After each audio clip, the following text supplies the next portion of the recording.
Hi friends, welcome back to all in one Kannada vlogs. ನಾನಿವತ್ತು ನಿಮಗೆ ಒಂದು ಅದ್ಭುತವಾದೊಂದು ಆ್ಯಪ್ ಬಗ್ಗೆ ಹೇಳೋಣ ಅಂತ ಬಂದಿದ್ದೀನಿ. Ring tunes. ನಾವು ಎಲ್ಲ ಫೋನ್ಗಳಲ್ಲಿ ವಿಚಿತ್ರವಾಗಿರೋ ರಿಂಗ್ ಟ್ಯೂನ್ಸು, ಸಾಂಗ್ಸು, ಮ್ಯೂಸಿಕ್ಸು, ಫನ್ನಿಯಾಗಿರೋ ರಿಂಗ್ ಟ್ಯೂನ್ಸು ಇದನ್ನೆಲ್ಲ ಇಟ್ಕೊಂಡಿರ್ತೀವಿ. ಆದರೆ ನಮ್ಮ ಹೆಸರನ್ನು ರಿಂಗ್ ಟ್ಯೂನಲ್ಲಿ ಇಡೋದು ಹೇಗೆ, ನಮ್ಮ ಹೆಸರಿನ ರಿಂಗ್ ಟ್ಯೂನ್ಸ್ಗಳನ್ನ ಕ್ರಿಯೇಟ್ ಮಾಡೋದು ಹೇಗೆ, ಇದ್ರ ಬಗ್ಗೆ ನಾನು ಇವತ್ತು ನಿಮಗೊಂದು ವಿಡಿಯೋ ಮಾಡಿ ತೋರಿಸ್ತಾ ಇದ್ದೀನಿ. ಒಂದು ಆ್ಯಪ್ ಬಗ್ಗೆ ಹೇಳ್ತಾ ಇದ್ದೀನಿ. ಆ ಆ್ಯಪಲ್ಲಿ ನಿಮ್ಮ ಹೆಸರನ್ನು ಹಾಕಿ ಕೆಲವೊಂದು ಸೆಟ್ಟಿಂಗ್ಸ್ನ ಮಾಡಿದ್ರೆ ಒಂದು ಅದ್ಭುತವಾದ ರಿಂಗ್ ಟ್ಯೂನ್ ರೆಡಿ ಆಗುತ್ತೆ. ಅದು ಹೇಗೆ ಅಂತ ತಿಳಿಸ್ಕೊಡ್ತೀನಿ, ಬನ್ನಿ. ಅದನ್ನು ಶುರು ಮಾಡೋದಕ್ಕಿಂತ ಮುಂಚೆ ಇನ್ನೂ ಯಾರು ನನ್ನ ಚಾನಲ್ಗೆ ಸಬ್ಸ್ಕ್ರೈಬ್ ಆಗಿಲ್ಲ, ದಯವಿಟ್ಟು ಸಬ್ಸ್ಕ್ರೈಬ್ ಆಗಿ. ನಿಮ್ಮೆಲ್ಲರ ಸಪೋರ್ಟ್ ನನಗೆ ಬೇಕು. ಒಳ್ಳೆ ಸಪೋರ್ಟ್ ಕೊಡ್ತಾ ಇದ್ದೀರಾ. ಇದೇ ಸಪೋರ್ಟ್ ಇನ್ನೂ ಕಂಟಿನ್ಯೂ ಆಗಲಿ ಅಂತ ಕೇಳ್ಕೊತ ಶುರು ಮಾಡೋಣ, ಬನ್ನಿ.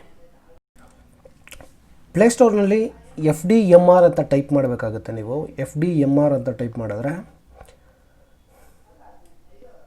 ಇಲ್ಲಿ ನಿಮಗೆ ಕಾಣಿಸ್ತಾ ಇದೆ. ನಾನು ಆಲ್ರೆಡಿ ಇನ್ಸ್ಟಾಲ್ ಮಾಡಿರೋದ್ರಿಂದ ಅದು ತೋರಿಸ್ತಾ ಇದೆ. ಈ FDMR ಫ್ರಮ್ ಕೂಲ್ ಗುರುಜಿ ಅನ್ನೋ ಒಂದು ಡೆವಲಪ್ ಮಾಡಿರುವಂಥದ್ದು. ಇದನ್ನು ಇನ್ಸ್ಟಾಲ್ ಆದಮೇಲೆ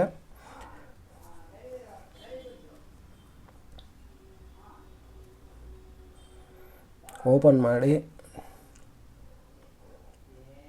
ಸೊ ಇಲ್ಲಿ make ring tune, search ring tunes ಅಂತ ಇದೆ. ಸೊ ಇಲ್ಲಿ ಮೇಕ್ ರಿಂಗ್ ಟ್ಯೂನ್ ಅನ್ನೋ ಒಂದು ಆಪ್ಷನ್ನ ಸೆಲೆಕ್ಟ್ ಮಾಡ್ಕೋಬೇಕಾಗುತ್ತೆ. ಸೊ ಇಲ್ಲಿ ನಿಮಗೆ ಇಂಟರ್ಫೇಸ್ ಕಾಣಿಸ್ತಾ ಇದೆ. ಯುವರ್ ನೇಮ್ ಅಂತ ಮೇಲೆ ಕಾಣಿಸ್ತಾ ಇದೆ. ಈ ಚೆಕ್ ಬಾಕ್ಸಲ್ಲಿ ನಿಮ್ಮ ನೇಮನ್ನು ಎಂಟರ್ ಮಾಡಬೇಕು. ನೋಡಿ, ನಾನು ಇವಾಗ ರಾಜ್ ಅಂತ ಎಂಟರ್ ಮಾಡ್ತಾ ಇದ್ದೀನಿ. Select the message. ಆ ರಿಂಗ್ ಟ್ಯೂನ್ನಲ್ಲಿ ಯಾವ ಒಂದು ಮೆಸೇಜ್ ನಿಮಗೆ ಬೇಕು, ಅಂದರೆ ಏನಂತ ಹೇಳಬೇಕದು ನಿಮಗೆ ಅನ್ನೋದನ್ನು ನೀವು ಇಲ್ಲಿ ಸೆಲೆಕ್ಟ್ ಮಾಡಬೇಕಾಗತ್ತೆ. ಇಲ್ಲಿ already someone is calling you ಅನ್ನೋ ಒಂದು ಆಪ್ಷನ್ ಇದೆ. ಇಲ್ಲಿ ಹೋದರೆ ನಿಮಗೆ ತುಂಬ ಮೆಸೇಜಸ್ ಕಾಣಿಸುತ್ತೆ. Your phone is ringing, please pick up the phone, your wife is calling, your dad is calling, ಈ ಥರ ತುಂಬ ಮೆಸೇಜ್ ಇರೋವಂಥದ್ದು. ಸೊ ನಾನಿವಾಗ ಡಿಫಾಲ್ಟಾಗಿ ಇರೋದನ್ನೇ ಸೆಲೆಕ್ಟ್ ಮಾಡ್ಕೋತಾ ಇದ್ದೀನಿ. ಇಲ್ಲಿ ಬ್ಯಾಕ್ಗ್ರೌಂಡ್ ಮ್ಯೂಸಿಕ್ಕಾಗಿ ನಿಮಗೆ ಕೆಲವೊಂದು ರಿಂಗ್ ಟ್ಯೂನ್ಸ್ನ ಕೊಟ್ಟಿದ್ದಾರೆ. iPhone 6 James bond, remix tune, ಈ ಥರದ್ದು ಕೊಟ್ಟಿದ್ದಾರೆ. ಸೊ ಇಲ್ಲಿ ಕೂಡ ನಾನು ಡಿಫಾಲ್ಟಾಗಿರುವಂಥ iPhone 6 ಸೆಲೆಕ್ಟ್ ಮಾಡ್ಕೊಂಡಿದ್ದೀನಿ. ಈ ಮೂರನ್ನೂ ಸೆಲೆಕ್ಟ್ ಆದಮೇಲೆ ಇಲ್ಲಿ ಕೆಳಗಡೆ ಕ್ರಿಯೇಟ್ ರಿಂಗ್ ಟ್ಯೂನ್ ಅಂತ ಏನು ಕಾಣಿಸ್ತಾ ಇದೆ, ಇದನ್ನು ಸೆಲೆಕ್ಟ್ ಮಾಡ್ಕೋಬೇಕು. ಇದನ್ನು ಸೆಲೆಕ್ಟ್ ಆದಮೇಲೆ ನಿಮ್ಮ ಒಂದು ರಿಂಗ್ ಟ್ಯೂನ್ ಕ್ರಿಯೇಟ್ ಆಗುತ್ತೆ. ಸೊ ಇಲ್ಲಿ ನೀವು ಪ್ರಿವ್ಯೂನ ನೋಡ್ಬೋದು. ನಾನು ಇವಾಗ ನಿಮಗೆ ತೋರಿಸ್ತಾ ಇದ್ದೀನಿ ಪ್ರಿವ್ಯೂ.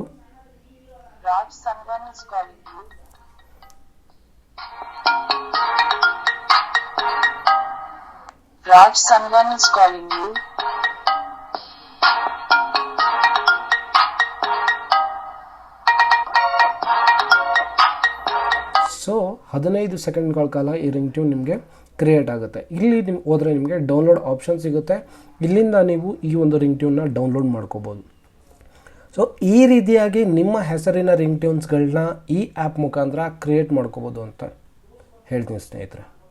ಒಂದು FDMR ಆ್ಯಪ್ನ ಉಪಯೋಗಿಸಿ ನಿಮ್ಮ ಹೆಸರಿನ ರಿಂಗ್ ಟ್ಯೂನ್ಸ್ ಮಾಡೋದು ಹೇಗೆ ಅಂತ ತಿಳ್ಕೊಂಡ್ರಲ್ವಾ. ಸೊ ಈ ಒಂದು ವಿಡಿಯೋ ನಿಮಗೆಲ್ಲರಿಗೂ ಇಷ್ಟ ಆಗಿದೆ ಅಂತ ತಿಳ್ಕೊತೀನಿ. ನಿಮ್ಮ ಅಭಿಪ್ರಾಯಗಳೇನು ಅಥವಾ ನಿಮ್ಗೇನಾದರೂ ಕ್ವಶನ್ಸ್ ಇದ್ದರೆ ಈ ಒಂದು ಆ್ಯಪ್ ಬಗ್ಗೆ ದಯವಿಟ್ಟು ಕಮೆಂಟಲ್ಲಿ ತಿಳಿಸಿ ಅಂತ ಹೇಳ್ತಾ ಮುಂದೆ ಒಂದು ಒಳ್ಳೆ ವಿಡಿಯೋ ಜೊತೆ ಸಿಗ್ತೀನಿ. ಅಲ್ಲಿವರೆಗೂ take care, see you, Tata.